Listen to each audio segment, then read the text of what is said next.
말씀 선포하겠습니다. 오늘 말씀의 제목은 말씀이 육신이 되시다란 말씀을 통해 성탄절의 의미가 무엇인지를 말씀을 드리도록 하겠습니다. 1절 말씀부터 보시면 태초에 말씀이 계시니라. 이 말씀이 하나님과 함께 계셨으니 이 말씀은 곧 하나님이시니라 라고 말씀하고 있습니다. 태초에 라고 하는 단어는 아르케라고 하는 단어를 사용했는데, 이 태초라고 하는 말의 뜻이 뭐냐면 하늘과 땅이 생겨난 맨 처음에 라고 하는 뜻입니다. 하늘과 땅이 태어난 맨 처음, 그때가 언제죠? 창세기 1장 1절 말씀에 보시면 태초에 하나님이 천지를 창조하시니라 할 때 이때를 말하는 것입니다. 그래서 하늘과 땅, 지가 창조되는 그때를 태초에 라고 말씀하고 있어요.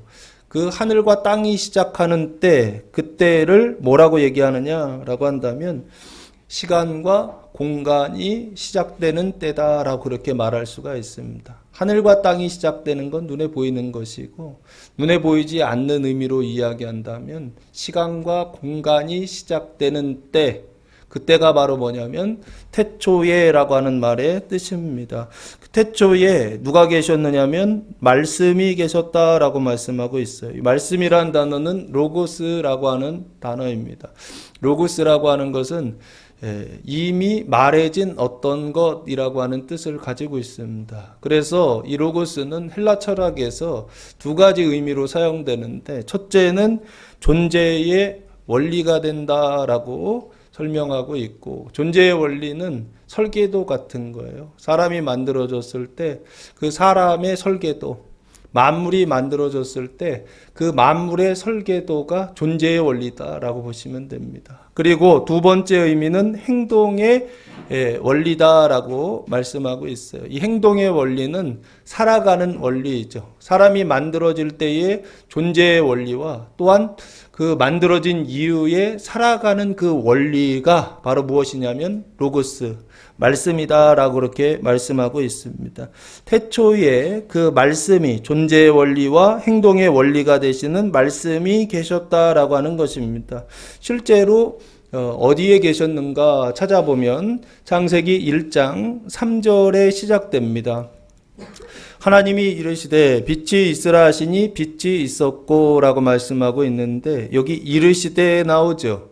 이 이르시되, 하나님이 이르시되 할 때 이르시되라고 하는 말이 히브리어로는 아마르라고 하는 말입니다. 이 아마르는 누구의 말씀이냐? 하나님의 말씀입니다. 하나님께서 말씀하셨다. 이걸 이르시되라고 표현하고 있는 것입니다. 그래서 태초에 하나님이 계시니라 라고 하는 것의 구절, 근거는 어디에 있느냐라고 했을 때 창세기 1장 3절에 하나님이 이르시되 할 때 그 이르시되가 로고스 말씀이다라고 하는 것입니다. 그래서 이 말씀이 하나님과 함께 계셨으니 이 말씀은 곧 하나님이시니라라고 말씀하고 있어요. 하나님이 두 번 반복되는데 앞에 있는 하나님은 성부 하나님을 말하는 것이고, 그 성부 하나님이 그 뒤에 나오는 하나님이다 했을 때는 성자 하나님을 말합니다. 근데 성자 하나님을 뭐라고 표현하고 있느냐면 말씀 하나님이다 라고 그렇게 표현하고 있어요. 그래서 2절 말씀해 보시면 그는 로고스 말씀입니다. 그가 태초에 하나님과 함께 계셨고, 존재로 표현하고 있죠. 그가 로고스를 존재로, 그가 태초에 하나님과 함께 계셨고 성부와 함께 계셨다. 그리고 하신 일이 뭐냐면 3절 만물이 그로 말미암아 지은 바 되었으니, 만물이라고 하는 것은 파스라고 하는 단어를 사용했는데 모든 것을 말합니다. 모든 것, 세상에 있는 모든 것을 말합니다. 그 세상에 있는 모든 것은 어떤 게 있죠? 세상에 있는 모든 것, 어떤 게 있습니까? 크게 보면 두 가지입니다. 첫째는 뭐죠? 눈에 보이는 것, 창세기 1장 눈에 보이는 것, 육신적인 차원에서 3차원적인 것들, 이게 만물 안에 있죠? 그리고 또 만물 안에는 어떤 것이 있습니까? 눈에 보이지 않는 것도 있죠. 창세기 2장의 에덴 동산, 그 동산에 있었던 모든 것들은 눈에 보인다 안 보인다? 안 보이는 만물이다라고 그렇게 말씀드렸습니다. 그래서 만물은 두 가지예요. 눈에 보이는 만물이 있고 눈에 보이지 않는 만물이 있습니다. 그 눈에 보이지 않는 만물이 뭐가 있죠? 창세기 2장 19절 말씀해 보시면 에덴 동산에 있었던 여호와 하나님이 흙으로 각종 들짐승과 공중의 각종 새를 지으시고 아담이 무엇이라고 부르나 보이시려고 그것들을 그에게로 이끌어 가시니 아담이 각 생물을 부르는 것이고 그 이름이 되었다라고 말씀하고 있어요. 여기 흙으로 각종 들짐승이 나오죠. 에덴 동산에 있었던 들짐승, 그리고 각종 새들이 나오죠. 하늘을 나는 새들이 있는데 이 들짐승과 새들은 눈에 보이는 것이다, 안 보이는 것이다? 안 보인다 그랬죠. 그 눈에 보이지 않는 들짐승, 그 눈에 보이지 않는 새들이 성경의 뒤에 계속 나와 있습니다. 특별히 그 눈에 보이지 않는 대표적인 들짐승이 뭐가 있었죠? 창세기 3장 1절에 그런데 뱀은 여호와 하나님이 지으신 들짐승 중에 가장 강교하니라 라고 말씀하고 있어요. 뱀이 들짐승이라고 말하고 있죠. 이 뱀을 요한계시록에서는 뭐라고 했습니까? 용이요, 옛 뱀이요, 사단이요, 마귀라 라고 말씀하고 있죠. 그 용이 뱀이고 뱀이 사단, 마귀다 라고 말씀하고 있다고요.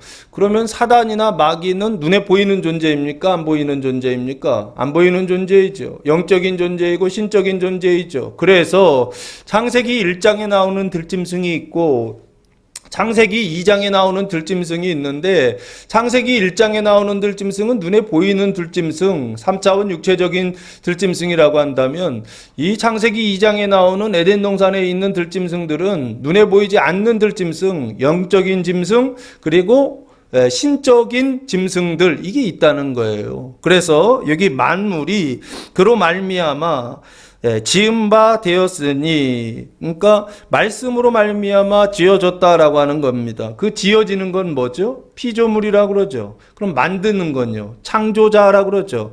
말씀이 창조자이고 그리고 만물이 피조물이다라고 지금 관계를 보여주고 있죠. 그리고 나서 지은 것이 하나도 그가 없이는 된 것이 없느니라 라고 말씀하고 있어요. 지은 것, 피조물이 하나도 그가 없이는 된 것이 없다. 100% 무엇을 통해서 만들어졌다? 로고스, 말씀을 통하여서 만들어졌다, 창조되었다라고 그래요. 예외가 있다, 없다? 없다는 겁니다. 모든 만물은 무엇을 통해? 로고스, 말씀을 통해서 만들어졌다는 것입니다. 말씀으로 만들어지지 않은 것은 하나도 없다는 것입니다. 그래서 모든 존재들은, 눈에 보이는 존재나 눈에 보이지 않는 존재나 모든 존재들은 로고스에 기초하고 로고스에 존재하고 로고스를 따라 행동한다. 그 원리를 따라 행동한다 라고 하는 것을 성경이 말하고 싶어 하는 것 같아요. 그래서 4절 말씀에 보면 그 안에 생명이 있었으니 이 생명은 사람들의 빛이라 라고 말씀하고 있어요. 그 안에 말씀이거든요. 그 말씀 안에 그림을 그려보세요. 말씀이 있고 그 말씀 안에 생명이 있었다라고 말씀하고 있어요. 그러면 그 안에 생명이 있었다 할 때 이 생명은 무엇을 말하느냐라고 했을 때 조예라고 하는 단어를 사용했는데 살아있게 활동할 수 있게 하는 힘, 이것을 생명이라 하더라고요. 그래서 이 생명은 결국에 이 힘은 뭐냐라고 했을 때 하나님의 말씀을 듣고 순종하는 상태를 말한다라고 보면 좋을 것 같아요. 생명이라고 하는 건 뭐냐라고 했을 때 하나님의 말씀을 듣고 하나님의 말씀을 믿고 하나님의 말씀을 어떻게 해요? 행동하는 거예요. 실천하는 거예요. 이것을 뭐라고 얘기하느냐면 그 힘을 생명이다라고 말씀하고 있다고요. 그래서 이게 지금 세 가지를 말하고 있는데 말씀이 있고 말씀 안에 생명이 있고 그 생명은 사람들의 빛이다라고 말씀하고 있어요. 그 사람들의 빛이다라고 하는 것은 사람들이 그 빛을 보면 어떻게 해요? 안다라고 하는 거예요. 그래서 그 빛이라고 하는 것은 눈에 보이는 것이 빛이요. 그 눈에 보이지 않는 빛이 있는데 그 눈에 보이지 않는 빛이 뭐냐면 말씀 안에 있는 생명이다라고 그렇게 보시면 될 것 같아요. 그 생명이 있어야, 그 말씀 안에 생명이 있어야 그래야 어떻게 된다고요? 밖으로 빛이 나온다고요. 그 빛을 비칠 수가 있다고요. 근데 그 빛을 어떻게 비친다고요? 그 생명을 따라 순종하는 것입니다. 그 말씀을 따라 순종하는 것입니다. 그때 뭐가 나타나냐면 빛이 나타나는 거죠. 그러니까 빛을 비춰야 사람들이 그 빛을 볼 수 있잖아요. 근데 눈으로 보이는 저 빛, 밖에 있는 그 태양에서 비추는 그 빛과 같이 성도들의 어떤 행실이요? 하나님의 말씀을 따라 살아가는 그 행실이 빛이라고요. 그 빛을 비추어 줄 때 어떻게 된다고요? 사람들이 그 빛을 본다라고 하는 뜻입니다. 어쨌든 여기 그 안에 그러면 말씀 안에 생명이 있었다 할 때 그 말씀은 결국에 뭐냐 할 때 이 말씀이 의구나라는 생각을 했어요. 말씀이 의이고 생명은 생명이에요. 그래서 그 의라고 하는 것은 뭘 이야기하느냐라고 했을 때 존재의 올바름을 이야기한다고 한다면 생명은 뭘 얘기하느냐라고 했을 때 그 의를 따라서 순종하는 것이죠. 그 의를 따라서 살아가는 것이죠. 이것을 생명이다라고 말하고 있더라는 것입니다. 그래서 의라고 하는 것은 존재의 올바름이라 하고 그 존재의 올바름은 어디로부터 오느냐라고 했을 때 하나님의 말씀을 듣는 상태로부터 와요. 하나님의 말씀을 듣는 상태로부터 의가 오고 그 의를 따라 살아가는 것, 그 힘이 생명이다라고 하는 것입니다. 그래서 그 생명은 눈에 보이지 않는 빛이에요. 근데 그게 밖으로 드러나고 나타나면 그것을 눈에 보이는 빛이다. 사람들의 빛이다라고 그렇게 말씀하고 있어요. 이 빛이라고 하는 것은 물체가 광선을 흡수 반사하여 나타내는 빛깔이라고 하는 뜻입니다. 빛이라고 하는 것은 광원체를 이야기하는 게 아닙니다. 빛이라고 하는 것은 물체가 그 광선, 빛을 받아서 그래서 그것을 반사해서 나타내는 그 빛깔을 지금 빛이라고 그랬어요. 그러면 진짜 눈에 보이지 않는 빛은 뭐다? 생명인 겁니다. 이해되시죠? 생명은 눈에 보이지 않는 빛이라고 한다면 그게 밖으로 비춰서 나타나고 드러나기 시작하면 그때부터는 그것을 빛이라고 하는 것입니다. 그래서 5절 말씀에 보시면 빛이 어둠에 비추되 어둠이 깨닫지 못하더라라고 말씀하고 있어요. 빛이 그랬죠? 어둠에 비추되 4절에 제가 조금 빼먹었네요. 그 사람들의 빛이라 할 때 그 사람들은 어떤 상태냐라고 했을 때 타락한 사람들이다라고 봐야 됩니다. 그 타락한 사람들의 상태는 어떤 상태냐? 그 죄와 사망의 상태입니다. 그 죄와 사망의 상태에 있는 사람들의 빛이다라고 그렇게 말씀하고 있어요. 그래서 5절 빛이 어둠에 비추되 어둠이 깨닫지 못하더라라고 말씀하고 있어요. 빛이라고 하는 것은 하나님의 말씀이고 생명의 말씀을 이야기합니다. 그 빛이 어둠에 비추되 이 어둠이라고 하는 것은 스코티아라고 하는 단어를 사용했는데 타락한 사람들을 말하는 것입니다. 그 타락한 사람들의 상태를 스코티아 어둠이다라고 그렇게 말씀하고 있어요. 어둠에 비추되 어떻게 비추고 있었죠? 히브리서 1장 1절 말씀에 보시면 옛적의 선지자들을 통하여 여러 부분으로 우리 조상들에게 말씀하신 하나님이라고 말씀하고 있어요. 비친다라고 하는 것은 뭘 얘기하느냐? 하나님이 말씀하셨다라고 하는 것입니다. 근데 무엇을 통해서 말씀하셨다? 옛적의 선지자들을 통하여서 말씀하셨다라고 말씀하고 있죠. 그러니까 선지자들을 통하여 말씀하시는 것, 이게 바로 뭐냐면 빛이 어둠에 비추는 것입니다. 아시겠죠? 선지자들을 통하여 하나님께서 여러 부분으로 말씀하셨는데 그 옛적이라고 하는 건 구약입니다. 구약 시대에 하나님 말씀하셨는데 구체적으로 어떻게 말씀하셨느냐? 선지자들을 통하여 말씀하시는 방식으로 빛을 비추었다라는 뜻입니다. 아시겠죠? 빛을 비췄다라고 하는 것은 말씀을 전했다라는 뜻입니다. 그래서 비추되 어둠이 깨닫지 못하더라라고 말씀하고 있어요. 이 타락한 사람들, 그 죄와 사망에 있는 사람들은 깨닫는다, 못 깨닫는다? 깨닫지 못했다라고 말씀하고 있습니다. 깨닫지 못하다라고 하는 단어가 카탈람바노라고 하는 단어를 사용했는데 뜻은 취하다, 소유하다, 이해하다, 지각하다라고 하는 뜻입니다. 그러니까 깨닫지 못했다라고 하는 것은 결국에 빛을 비추었는데 깨닫지 못하고 말씀을 전해주었는데 그 말씀을 깨닫지 못했다라고 하는 것입니다. 그 깨닫지 못했다라고 하는 것을 사도 바울은 이렇게 표현하고 있더라고요. 로마서 3장 20절 말씀해 보시면 로마서 3장 20절 말씀해 보시면 율법의 역할을 말씀할 때 이렇게 말하고 있어요. 그러므로 율법의 행위로 그의 앞에 위롭다 하심을 얻을 육체가 없나니 율법으로는 죄를 깨달음이니라 라고 말씀하고 있어요. 여기서 우리가 봐야 될 것은 율법의 역할은 죄를 깨닫는 것, 깨닫게 하는 것, 이게 율법의 역할이다라고 지금 말씀하고 있는 거예요. 그럼 여기 깨닫지 못했다라고 하는 것은 뭘 깨닫지 못했느냐라고 했을 때 율법을 깨닫지 못하는 것이죠. 그 율법을 통하여 죄를 깨닫지 못하는 요 상태, 이 상태를 오늘 5절 본문에는 어둠이 깨닫지 못하더라라고 그렇게 말씀하고 있더라라고 하는 것입니다.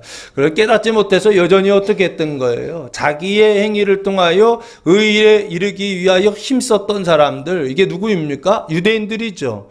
유대인들은 크게 보면 사두개인과 바리새인들이죠. 사두개인들은 뭐 하는 사람들입니까? 제사라고 하는 의식을 통해서 구원을 받으려고 했던 사람들이에요. 그래서 태어날 때부터 죽을 때까지 예루살렘 성전을 통하여서 하나님께 제사 드리는 거, 그걸 통해서 구원받을 수 있다고 생각했다고요. 근데 받았다 못 받았다? 못 받았다고요. 깨닫지 못했다라고 하는 것은 뭘 얘기하느냐? 제사를 통하여서 매년 제사 드리는 그것을 통하여서 죄를 생각나게 하는 역할이 있다고요. 제사는 죄를 사하는 역할이 아니라 매년 죄를 영원히 사하는 역할이 아니라 죄를 생각나게 하는 역할이 제사라고요. 제사예요. 그리고 율법 안에 제사가 있는 거잖아요. 그 율법이라고 하는 것은 무슨 역할을 하는 것이냐라고 했을 때 죄를 깨닫는 역할이요.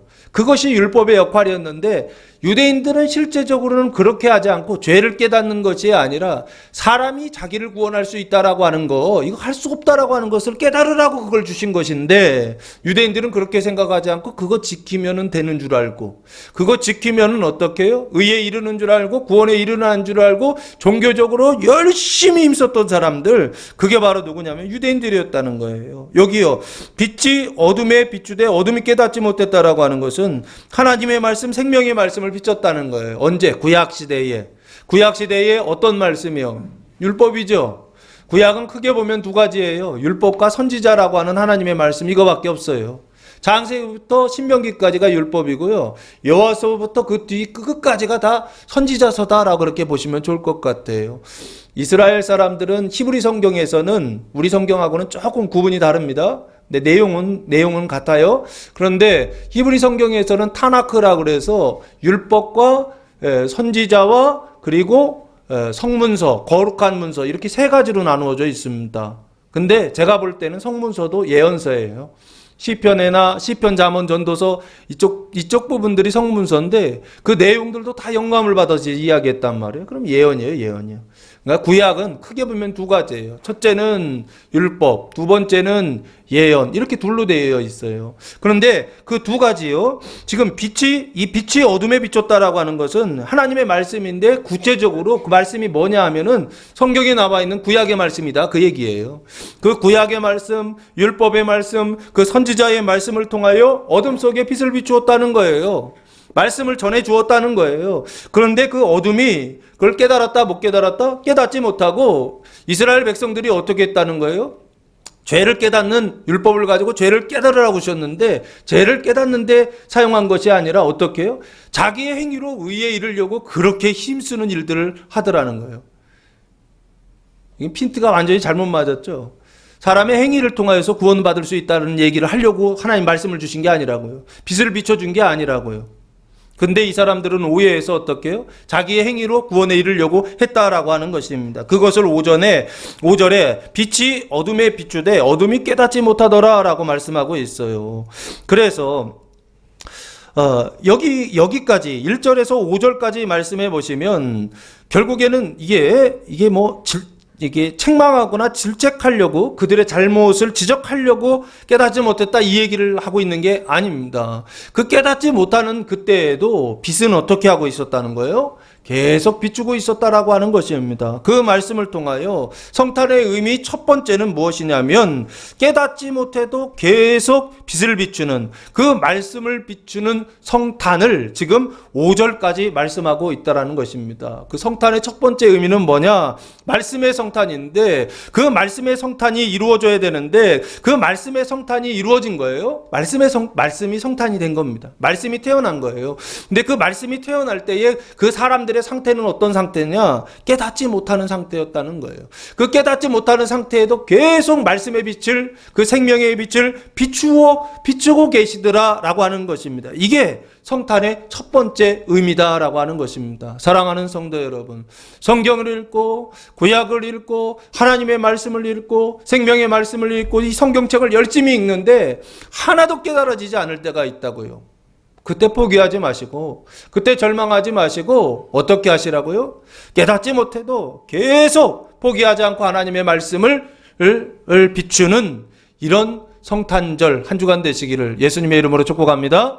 첫 번째는 말씀의 성탄이고 두 번째는 6절 말씀해 보시면 하나님께로부터 보내심을 받은 사람이 있으니 그의 이름은 요한이라 라고 말씀하고 있어요. 여기 하나님께로 성부 하나님입니다. 성부 하나님께로부터 보내심을 받은 사람, 그 보내심을 받았다라고 하는 것이 어디에 언약되어 있느냐면 말라기 4장 5절 말씀에 언약되어서 그 말씀대로 언약대로 하나님께서 사람을 보내십니다.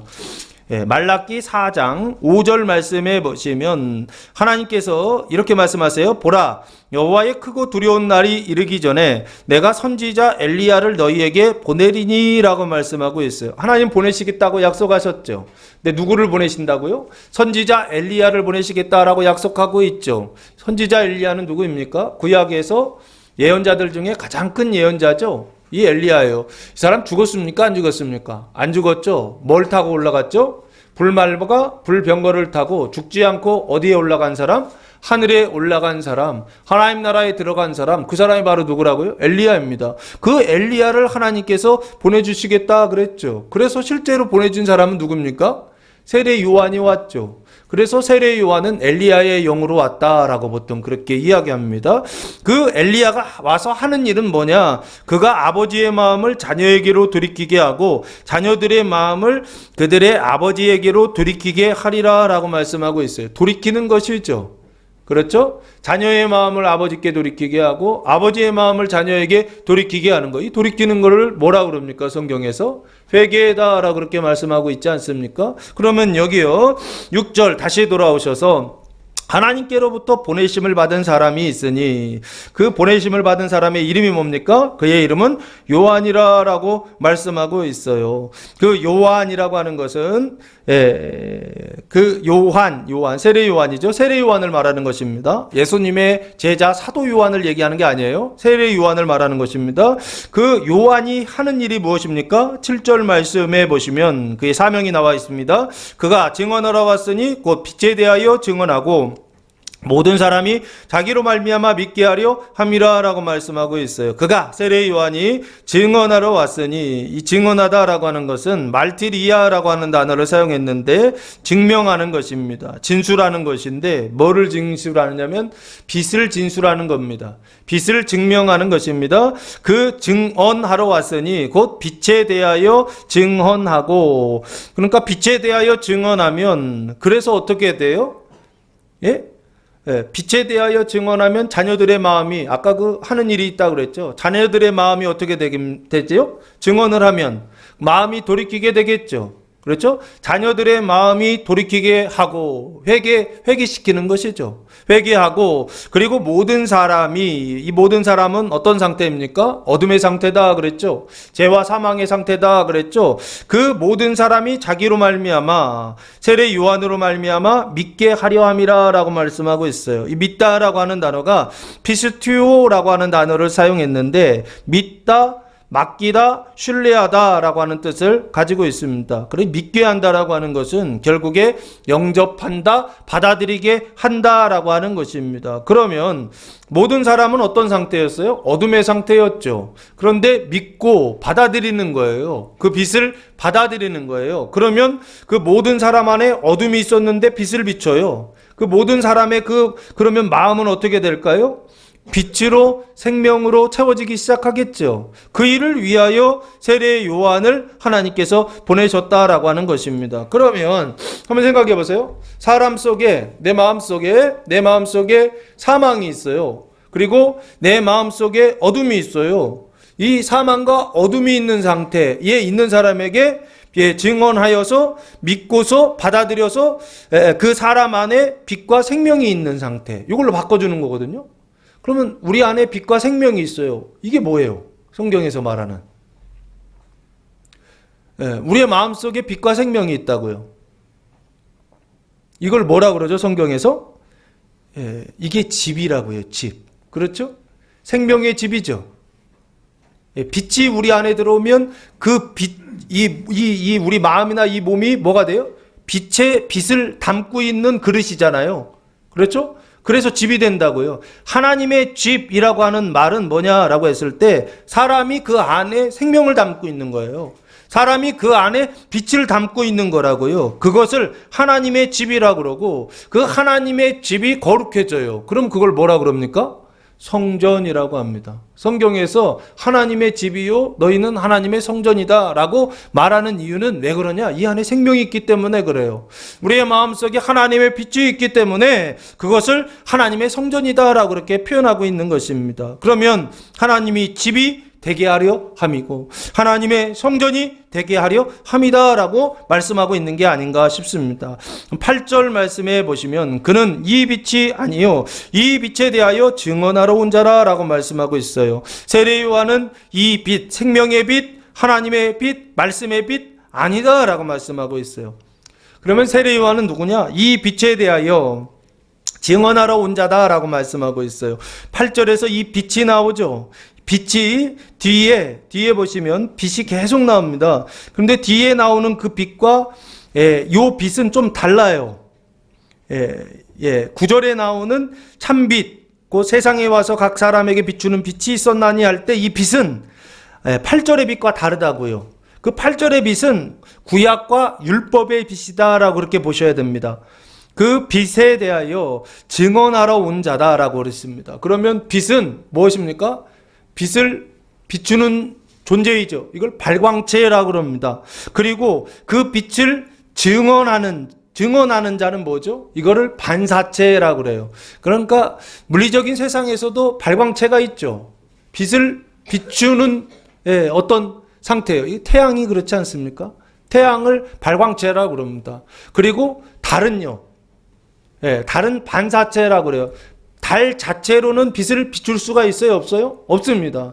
태양이 비추는 그 빛을 반사해서 비출 때 밤에 달이 어떻게 해요? 밝게 빛을 비출 수가 있는 것입니다. 그래서 발광체와 반사체라고 하는 물리적인 그것을 통하여 눈에 보이지 않는 신앙적인 차원에서도 발광체가 있다고요. 그게 바로 뭐라고요? 그게 말씀이고 그게 생명이고 그게 빛이다라고 지금 말씀하고 있습니다. 그 빛에 대하여 증언하러 온 자다라고 말씀하고 있어요. 그럼 구약에 있어서의 빛이요.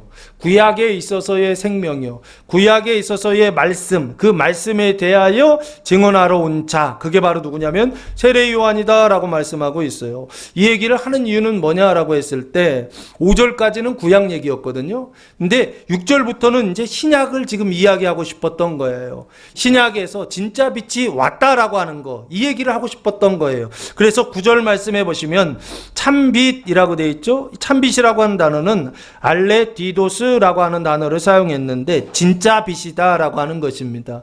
그 참빛, 곧 세상에 와서 각 사람에게 비추는 빛이 있었나니, 세상이라고 하는 건 어떤 세상입니까? 창세기 3장 타락한 세상을 이야기합니다. 죄와 사망의 상태에 있는 세상을 말합니다. 그 상태에 있는 사람들은 누구 말을 듣고 있죠?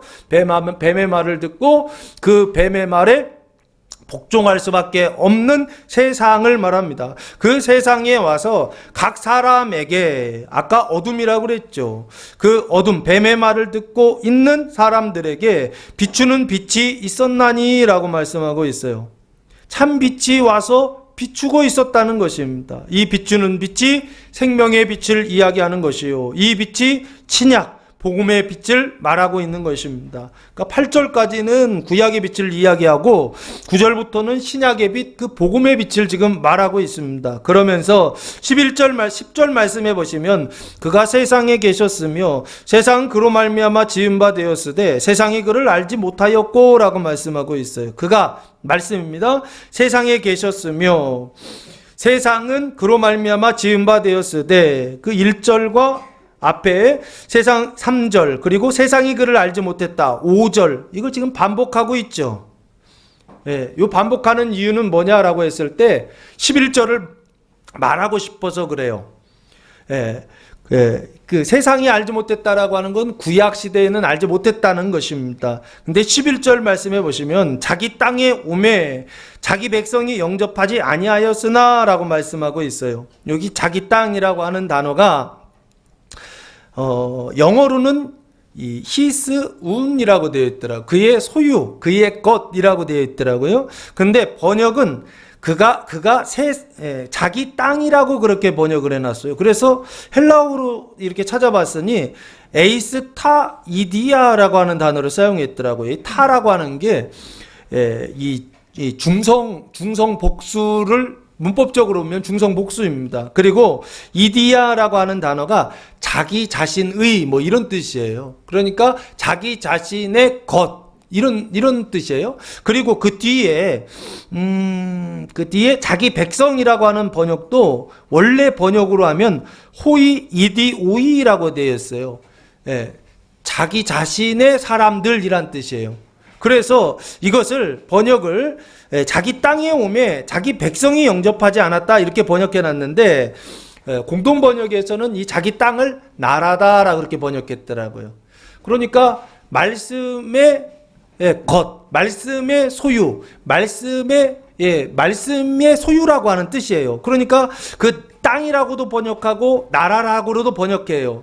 백성이 있기 때문에 나라라고 번역도 되고 백성의 관계적인 단어니까 왕이라고 번역해도 되지 않을까 싶습니다.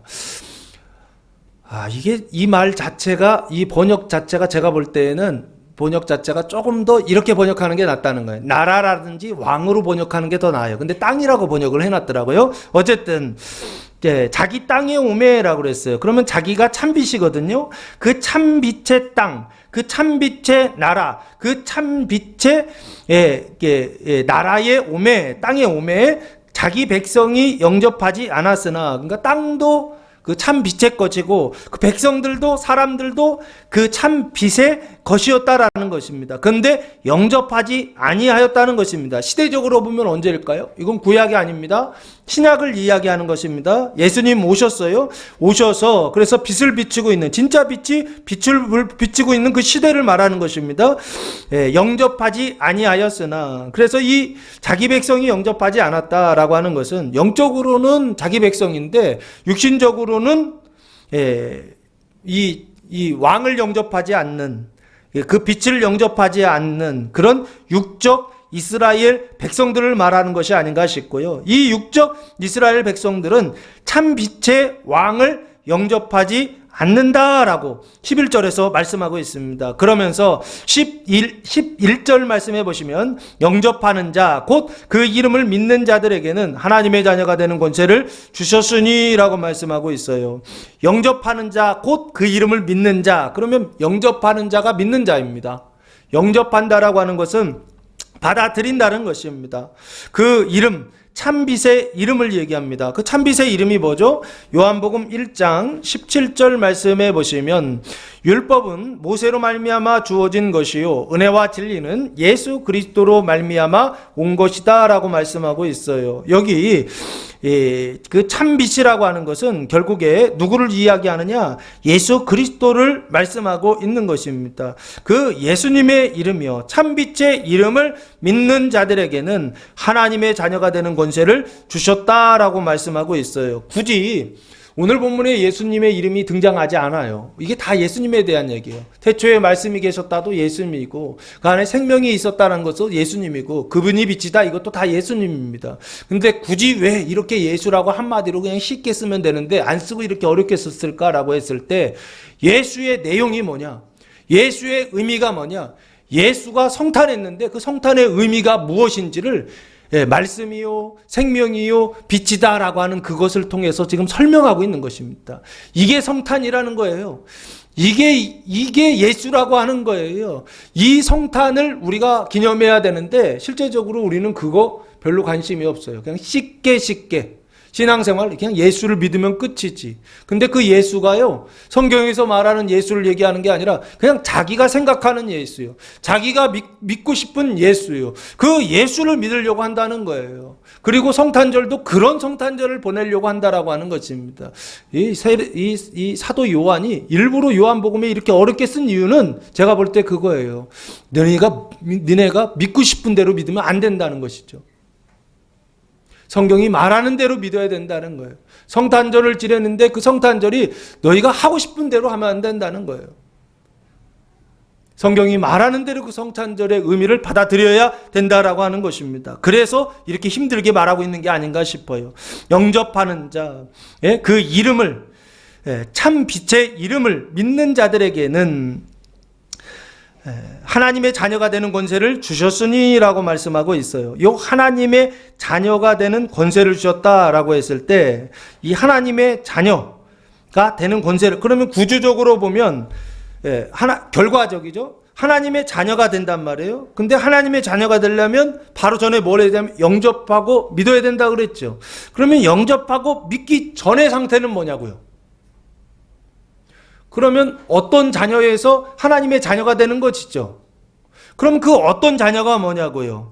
마태복음 23장 33절 말씀해 보시면, 마태복음 23장 33절 말씀해 보시면, 뱀들아 독사의 새끼들아 너희가 어떻게 지옥의 판결을 피하겠느냐라고 말씀하고 있어요. 이게 바리새인들한테 하시는 말씀이거든요. 뱀들이라고 말씀하세요. 독사의 새끼들이다라고 말씀하세요. 그러니까 뱀들의 상태, 그 독사의 자식의 상태, 이 상태에 있는 사람들을 어둠이라 말하고 있고, 이 상태에 있는 사람들이 믿고 영접하면 하나님의 자녀가 된다는 것입니다. 생명의 자녀가 된다는 것입니다. 참 빛의 자녀가 된다라고 말씀하고 있어요. 그래서 조금 더 구체적으로 뱀들과 이 독사의 자식들, 이 자식들의 상태는 어떤 상태냐라고 했을 때 이게 음란함의 상태입니다. 눈에 보이지 않을 때는, 속에 있을 때는 음란함이고 그게 밖으로 드러나면 가증함이에요. 그 가증함이요. 그래서 그 독사의 자식들의 상태는 그 음란함과 가증의 상태였는데, 예수님을 그 빛을 믿고 영접하면 하나님의 자녀가 된다는 거예요. 그러면은 그 가증함이 뭐로 바뀝니까? 거룩함으로 바뀐다라고 하는 것입니다. 하나님의 자녀가 된다라고 하는 것은 빛의 자녀가 된다, 생명의 자녀가 된다는 말씀이요. 그 하나님의 자녀가 되었을 때 이 사람은 어떻게 살아가느냐? 거룩하게 살아가게 된다라고 하는 것입니다. 그 권세를 주셨다라고 하는 거예요. 권세라고 하는 말은 엑수시아라고 하는 단어입니다. 뜻은 특권, 힘, 지배, 권리라고 하는 뜻입니다. 그 삶이나 행동을 변화시키는 힘, 이게 바로 뭐냐면 하나님의 자녀가 되는 권세다라고 하는 것입니다. 이 권세를 가졌을 때 비로소 독사의 자녀들이 뭐가 되느냐? 하나님의 자녀가 되고, 그 음란함이나 가증함 속에서 벗어나고 싶어도 벗어나지를 못해요. 그 음란함과 가증함 속에서 내가 선택하고 내가 결정한다고 생각하지만 실제로 그렇지 않습니다. 그 음란함과 가증함에 사로잡히는 거예요. 지배를 당하는 거예요. 이게 뱀들아 독사의 자식들의 상태란 말이에요. 그 속에서 괴로워한다고요. 그 음란함과 가증함 속에서 괴로워한다고요. 이게 지옥이에요, 지옥이요. 벗어나고 싶어도 벗어날 수가 없어요. 그런데 영접하는 자, 그 이름을 믿는 자들에게는 벗어날 수 있는 힘을 주신다는 것입니다. 권리를 주신다는 것입니다. 능력을 주신다는 거예요. 벗어나서 뭐가 되느냐? 하나님의 자녀, 거룩한 백성들이, 거룩한 자녀들이 되는 그 힘을 주신다라고 그렇게 말씀하고 있습니다. 사랑하는 성도 여러분, 영접하시기 바랍니다. 그 이름을 믿는 자들이 되시기 바랍니다. 독사의 자식들이 아니라 이제는 하나님의 자녀로 살아가는 성도들 되시기를 예수님의 이름으로 축복합니다. 13절 말씀에 이는 혈통으로나 육적으로나 사람의 뜻으로 나지 아니하고 오직 하나님께로부터 난 자들이니라 라고 말씀하고 있습니다. 혈통은 하이마, 피를 얘기합니다. 육정은 사르크스, 델레마, 육신을 얘기합니다. 그리고 사람의 뜻 할 때 이 사람이란 단어는 아네르예요. 보통 안드로포스가 사람이거든요. 근데 여기는 아네르라고 하는 단어를 사용했어요. 그리고 번역은 사람이라고 그랬어요. 이 아네르의 원래 뜻은 뭐냐면 남자 사람이란 뜻입니다. 남자 사람이 누구죠? 구약에서? 이 남자 사람을 히브리어로는 아담이라고 그럽니다.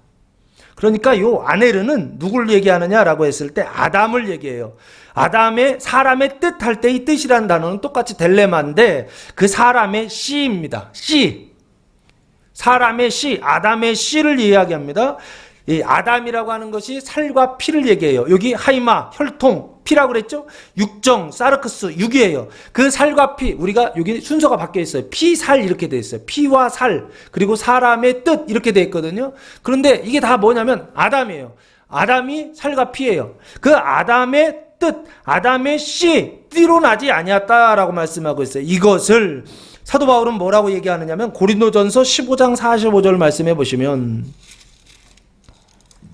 이렇게 표현을 하고 있어요. 고린도전서 15장 45절 말씀해 보시면 기록된 바 첫사람 아담은 생령이 되었다 함과 같이 마지막 아담은 살려주는 영이 되었나니 라고 말씀하고 있어요. 이 첫사람 아담이 창세기 3장에서 타락한 그 아담을 얘기합니다.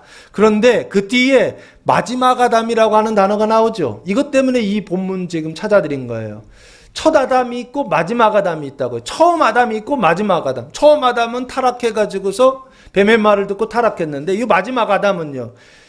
그 타락한 사람들을 살려내는 자로 마지막 아담이 영이 되었다라고 그렇게 말씀하고 있어요. 그러면 여기 사람의 뜻으로 나지 않았다 할 때 오늘 본문의 그 사람의 뜻, 사람의 씨라고 하는 것은 첫 번째 아담을 이야기하는 것입니다. 그리고 오직 하나님께로부터 난 자들이니라 할 때 이 하나님께로부터 난 자들이 결국엔 누구냐라고 했을 때 그 마지막 아담을 믿고 영접함으로 태어난 사람들을 이야기합니다. 그것을 고린도전서 15장 22절 바로 앞에 보시면 15장 22절 말씀해 보시면 이렇게 말씀하고 있어요. 아담 안에서 모든 사람이 죽은 것 같이 그리스도 안에서 모든 사람이 삶을 얻으리라 라고 말씀하고 있어요. 이 삶을 얻는다라고 하는 것, 그것의 시작이 하나님의 자녀가 된다라고, 하나님께로부터 난다라고 하는 말입니다. 자, 그래서 13절 이는 혈통으로나 육정으로나 사람의 뜻으로 나지 아니하고 오직 하나님께로부터 난 자들이니라 라고 말씀하고 있어요. 그러면 요 하나님께로부터 난 자들이다 라고 할 때 이 하나님께로부터 난 자들의 구체적인 모습을 사도 바울은 뭐라고 설명하고 있느냐, 로마서 6장 12절 13절 하나님께로부터 난 자들을 사도 바울은 이렇게 설명하는 게 아닌가 싶어요. 그러므로 너희는 죄가 너희 죽을 몸을 지배하지 못하게 하여 몸의 사욕에 순종하지 말고 여기 보시면 몸의 사욕에 순종하지 말라라고 돼 있죠.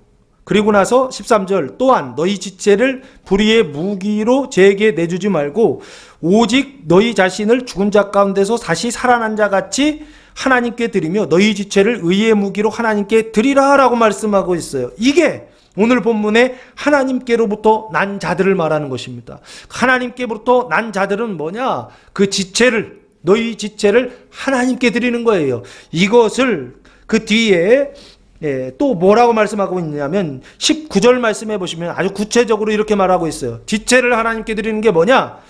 너희 육신이 연약함으로 내가 사람의 예대로 말하노니 전에 너희가 너희 지체를 부정과 불법에 내주어 불법에 이른 것 같이 이제는 너희 지체를 의에게 종으로 내주어 거룩함에 이르라 라고 말씀하고 있어요. 여기 이제는 너희 지체를 의에게 종으로 내주어 거룩함에 이르는 자들, 이 사람들을 오늘 본문 13절에서 하나님께로부터 난 자들이다 라고 말씀하고 있어요. 그 거룩함의 시작도 하나님께로부터 난 자들이지만 특별히 제가 여기 13절에 하나님께로부터 난 자들은 그 시작이 아니라 생명에 성장하는 자들, 그 거룩함에 이르는 자들, 이 사람들을 하나님께로부터 난 자들이다 라고 말씀하고 있는 게 아닌가 싶습니다. 그래서 두 번째 성탄의 의미는 뭐냐라고 했을 때 빛의 성탄입니다. 그 빛의 성탄은 뭐냐? 깨닫고 영접하여, 그 이름을 깨닫고 영접하여 하나님의 자녀가 되는 성탄. 그 성탄을 성경에서는 지금 거룩함이다라고 말씀하고 있어요. 빛의 성탄은 내가 거룩해지는 거예요. 첫 번째 말씀의 성탄은 내가 의롭게 되기 위하여 깨닫지 못하는데도 계속 말씀을 비추는 거예요. 두 번째 빛의 성탄은 내가 거룩해지기 위하여 어떻게 해요? 하나님의 자녀가 되기 위하여서 하나님의 말씀을 계속 비추는 이 성탄이요. 이 성탄을 빛의 성탄이다라고 말씀하고 있고, 이제 조금 그림이 좀 잡히시죠? 그죠? 이제 마지막 세 번째까지 들으면 대충 이런 내용이구나 이제 아실 겁니다. 14절 말씀해 보시면 말씀이 육신이 되어 우리 가운데 거하심에 우리가 그의 영광을 보니 아버지의 독생자의 영광이 은혜와 진리가 충만하더라 라고 말씀하고 있어요. 이게 말씀이 육신이 되어 로고스가 사르스가 됐다는 것입니다. 그게 성탄이죠. 말씀이 육신이 되어 이게 성탄입니다. 근데 이 말씀이라는 단어가 원어로는 원래는 호로고스라고 돼 있어요. 그럼 원래 번역을 이렇게 돼요. 말씀이 하지 말고 호자가 붙어 있으면 관사, 정관사가 있거든요. 그 말씀이 이렇게 돼요. 그러니까 말씀도 여러 가지가 있어요. 그 여러 가지 중에 특별히 크게 보면 두 가지죠. 하나님의 말씀이 있고 누구 말이 있다고요? 하나님의 말씀인 것처럼 거짓으로 속이는 뱀의 말이 있어요. 그렇죠. 그래서 여기 말씀을 호로고스라고 그래요. 그냥 로고스라고 하지 않고 호로고스라고 표현을 해요. 왜 그러냐? 그 말씀이라고 번역을 해야 돼요. 그 말씀이 육신이 되셨다라고 하는 거예요. 하나님이시죠. 가짜 다른 신들을 말하는 게 아닙니다. 진짜 하나님이 말씀이 되어 육신이 되어 우리 가운데 거하심에, 육신이 돼서 우리 가운데 거하신다. 이게 뭔가요? 임마누엘의 은총 아닌가요? 그래서 하나님과 함께 사는 것, 임마누엘의 은총, 그 거하심에 우리가 그의 영광을 보니, 이게 가장 중요한 게 이제 영광입니다. 그의 영광이요, 참빛의 영광이요. 그 영광은 당연히 하나님의 영광이죠. 말씀의 영광이죠. 다 같은 얘기죠. 근데 그 영광이라고 되어 있어요. 독사라고 하는 단어인데 그 하나님의 영광은 무엇입니까? 성경에 그 영광이라는 게 되게 많이 나와요. 근데 영광이 뭔지를 우리가 몰라요. 이제 연말이 되면은 연예인들 시상식 할 때 기독교인들이 꼭 앞에 나와서 하는 얘기가 있어요. 이 모든 영광을 누구에게 올린다고요? 하나님께 돌린다 하면서 그 영광을 돌린다 그러잖아요. 그렇죠? 근데 영광이라고 하는 말이 진짜 뜻이 뭔지를 알아야 된다고요. 아시겠습니까? 하여튼 내가 뭔가 상을 받는데 그 상 받는 것은 다 하나님께서 주신 것입니다 하면서 이런 뜻으로 하나님께 영광 돌린다 이렇게 생각하거든요. 그것도 맞다고 해야 될 것 같아요. 근데 성경에서 말하는 진짜 뜻이 있다고요. 그게 바로 뭐냐라고 했을 때 하나님의 영광은 요한복음 13장, 이게 하나님의 영광입니다. 요한복음 13장 5절 말씀해 보시면 세족식입니다. 예수님께서 마지막 돌아가시기 전에 마지막 만찬 하실 때 이에 대야에 물을 떠서 제자들의 발을 씻기시고 그 두르신 수건으로 닦기 시작하여 라고 말씀하고 있어요. 예수님이 제자들의 발을 씻겨주시죠. 이걸 세족식이라고 합니다. 근데 이 세족식이 뭐냐라고 했을 때 이게 하나님의 영광이다라고 하는 것입니다. 그래서 10절 말씀 보시면 10절 예수께서 이르시되 이미 목욕한 자는 발밖에 씻을 필요가 없느니라 온몸이 깨끗하니라 너희가 깨끗하나 다는 아니니라 하시니 라고 하면서 여기 보시면 몸 씻는 게 나오죠. 목욕했다라고 하는 것은 몸을 씻는 거거든요. 이미 목욕을 했다는 거예요. 근데 발밖에 씻을 필요가 없다라고 말씀하고 있어. 그 얘기는 제자들의 몸은 씻어졌다는 얘기죠. 예? 지금 예수님이 제자들의 발을 씻어주는 거니까. 그러면 제자들의 그 발을 씻어주는 거, 예? 지금 그것을 예수님이 지금 말씀하고 있다고요. 그러면서 14절 내가 주와 또는 선생이 되어 너희 발을 씻었으니 너희도 서로 발을 씻어주는 것이 옳으니라 라고 말씀하고 있어요. 이건 표징입니다. 눈에 보이는 예수님께서 제자들의 발을 씻어주는 것을 통하여 실제로는 뭐를 씻어주는 것이다? 그 사망을 씻어주는 것이다 라고 말씀드렸죠. 왜요? 요한복음 15장 3절 말씀을 통해서 우리가 알았던 거예요. 뭘 알았죠? 15장 3절 너희는 내가 일러준 말로 이미 깨끗하여졌으니 라고 말씀하고 있어요. 일러준 말이라고 하는 단어가 로고스예요. 예수님의 그 로고스로 이미 깨끗하여졌다라고 말씀하고 있어요. 아까 목욕한 자 있죠? 이미 깨끗하게 된 사람이에요. 그러면 말씀으로 로고스로 몸을 씻죠. 그렇죠? 그러면 예수님께서 눈으로 볼 때는 실제로 발을 씻어주는 것이지만 눈으로 보이지 않는 신앙적인 차원, 영적인 차원에서는 뭐를 씻기 원하신 거냐 했을 때 로고스로 몸을 씻는 것처럼 로고스로 발을 씻어주는 거예요.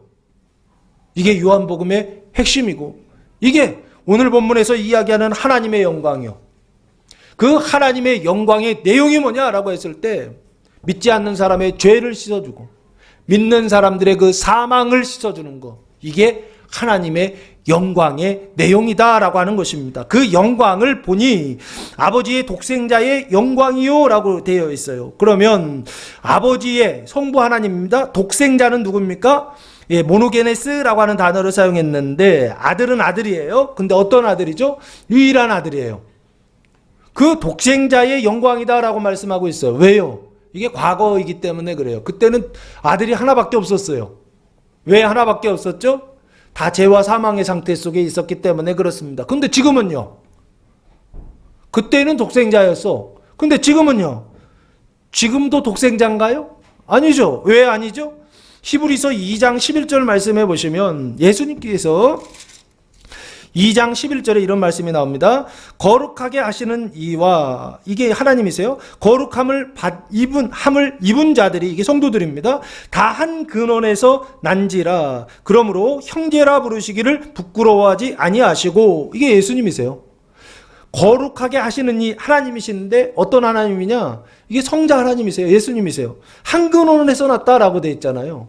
거룩하게 하시는 자나 거룩함을 입은 자들이 다 한 근원에서 났다. 그럼 예수님도 독생자이고 그리고 또한 거룩함을 입은 사람들이 성도들이죠.